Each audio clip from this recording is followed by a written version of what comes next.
Nelson Mandela, one of the most iconic figures of the 20th century, was a South African anti-apartheid revolutionary who became the first black president of South Africa.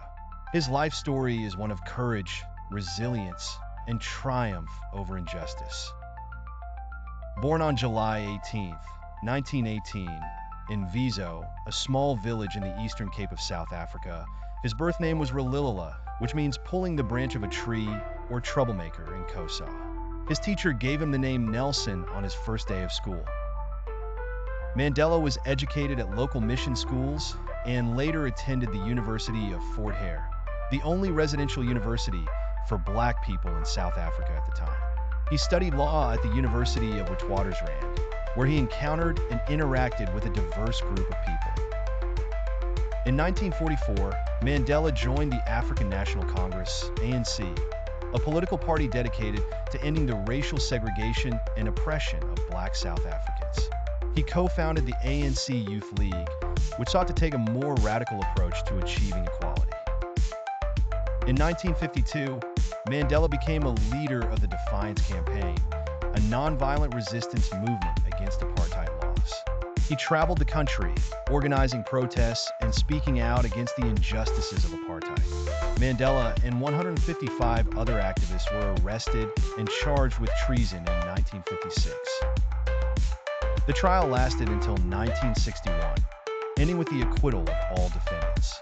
In 1961, Mandela co-founded Umkhonto we Sizwe, Spear of the Nation, the armed wing of the ANC, which launched a campaign of sabotage against government installations.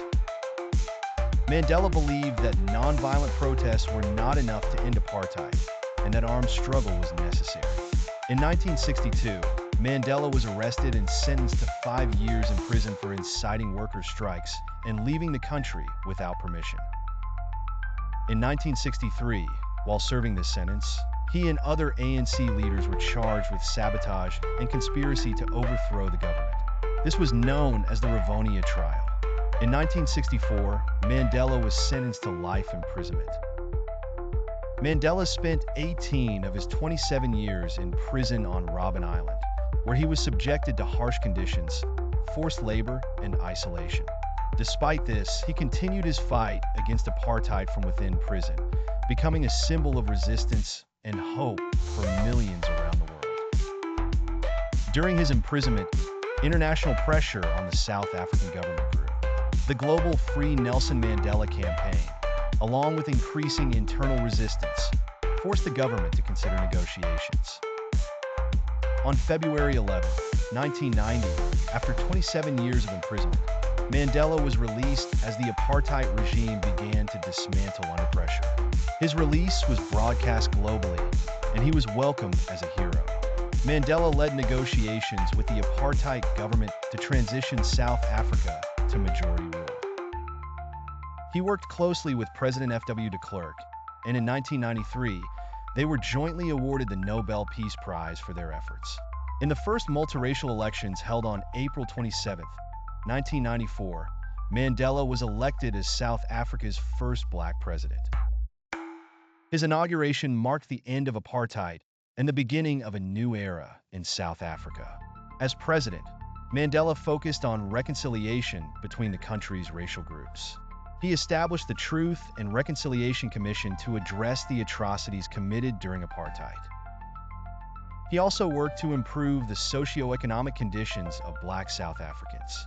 Mandela's emphasis on forgiveness and reconciliation helped prevent a potential civil war and allowed South Africa to move forward as a unified nation. After serving one term as president, Mandela retired from politics in 1999. He continued to be active in philanthropy, focusing on issues like HIV/AIDS awareness and education. Nelson Mandela passed away on December 5, 2013, at the age of 95. His death was mourned worldwide, and he was celebrated as a global symbol of resistance to oppression and an advocate for peace, justice, and human rights. Mandela's legacy transcends South Africa. He is remembered as a global icon for his role in dismantling apartheid and promoting reconciliation.